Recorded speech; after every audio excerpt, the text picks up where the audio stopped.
Bem, pessoal, continuando, né, o nosso capítulo de trabalho e energia, agora a gente vai trabalhar um pouco com a ideia de energia cinética da partícula, né?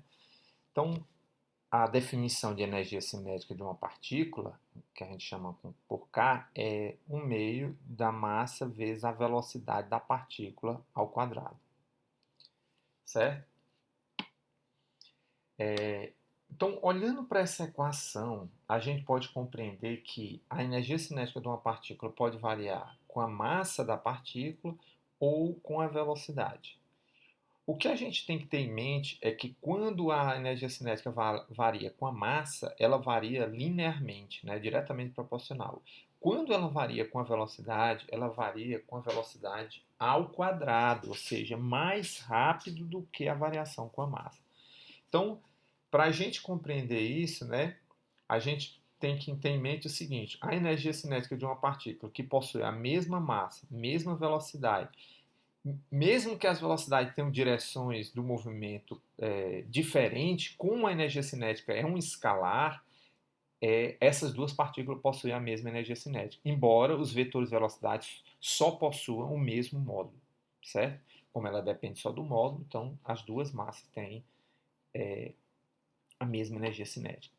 Já nesse caso, você tem duas partículas, com massa m ou com a massa 2m, o dobro da massa, a mesma velocidade, mesma direção, mesmo sentido, mesmo módulo. Como você dobrou a massa, olhando para a equação, como é diretamente proporcional à massa, o dobro da massa, mesma velocidade, é o dobro da energia cinética. Então, essa partícula tem o dobro da energia cinética dessa. Agora, nesse caso, eu tenho duas partículas com a mesma massa, massa m, velocidades, uma com o dobro da velocidade da outra. Como a energia cinética depende do quadrado da velocidade, essa energia cinética dessa partícula é 4 vezes a energia cinética dessa. Então perceba bem, isso é muito importante quando a gente, nas situações práticas, a velocidade ela tem mais impacto sobre o valor da energia cinética do que a massa de um corpo. Então a energia cinética K de uma partícula é igual ao trabalho realizado para acelerar a partir do repouso até a velocidade v. É também igual ao trabalho realizado para desacelerá-la até atingir o repouso. Então, dobrar m implica dobrar k.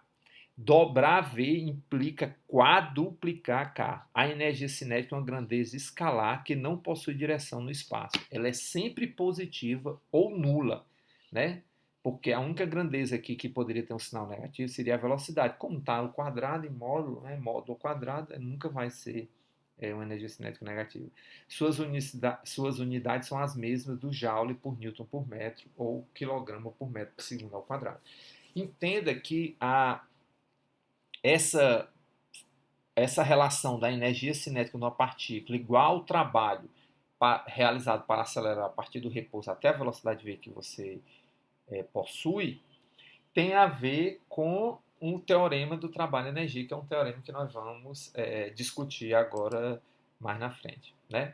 Então, o teorema do trabalho-energia, ele fala que o trabalho total realizado sobre uma partícula, né, você tem uma partícula que tem uma massa V1 e num instante T1 no tempo, e essa partícula mantém a mesma massa no instante T2 e varia sua velocidade, então o teorema do trabalho-energia diz que se houve uma variação na energia cinética da partícula nesses dois instantes, essa variação se deu por conta de um trabalho total realizado sobre uma partícula que se desloca por essa trajetória. Então, houve um trabalho realizado para que a partícula mude sua velocidade no instante T1 de V1 para uma velocidade V2 no instante T2.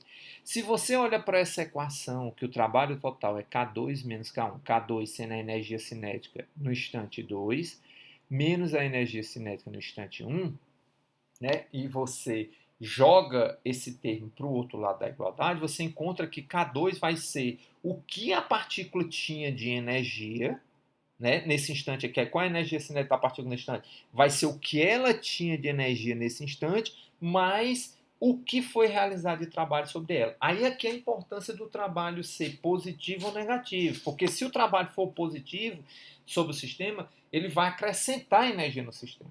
Se o trabalho for negativo, ele vai retirar a energia do sistema. E isso vai ter consequências sobre o valor dessa velocidade. Tá certo? Então, o teorema do trabalho e energia diz: quando forças atuam sobre uma partícula enquanto ela sofre um deslocamento, a energia cinética da partícula varia de uma quantidade igual ao trabalho total realizado por todas as forças que atuam sobre ela. Essa relação é o teorema do trabalho e energia, que é sempre válido, independente de as forças serem constantes ou variáveis e de se a trajetória ser retilínea ou curva. Ele se aplica somente para corpos que podem ser considerados partículas. Isso aqui é muito importante, porque esse trabalho total, ele tem que se levar em conta o trabalho de todas as forças. Por exemplo, suponha que aqui atuaram três forças distintas, sei lá, uma força na direção do movimento, uma força contrária ao movimento, uma força perpendicular ao movimento. Então, esse trabalho total tem que ser computado cada um dos trabalhos realizados por cada uma dessas forças. Aí você coloca na sua equação e você tem exatamente a variação da energia cinética da partícula. Então aqui vamos para a demonstração do trabalho do teorema trabalho-energia para um caso de uma força constante. Né? Aqui você tem o quê? A velocidade da partícula no instante T1, V1, a velocidade da partícula no instante V2, e uma força resultante atuou sobre a partícula durante o deslocamento da posição X1 para a posição X2, que é o D. Trabalho é F vezes D. Então, o teorema do trabalho-energia nos diz que se você calcular, usar a equação de Torricelli, né, que V final ao quadrado igual a V0 ao quadrado mais duas vezes a aceleração vezes o deslocamento, você pode encontrar que a aceleração é a variação das velocidades ao quadrado dividido por 2D. Ora, mas a força é massa vezes a aceleração. Então, a força é a massa vezes a aceleração que é obtida dessa equação. A força vezes o deslocamento, que é o que a gente quer, que é o trabalho, né, é igual a isso aqui, né, é igual à variação da energia cinética, né? Nós estamos pegando aqui o teorema do trabalho e energia, né?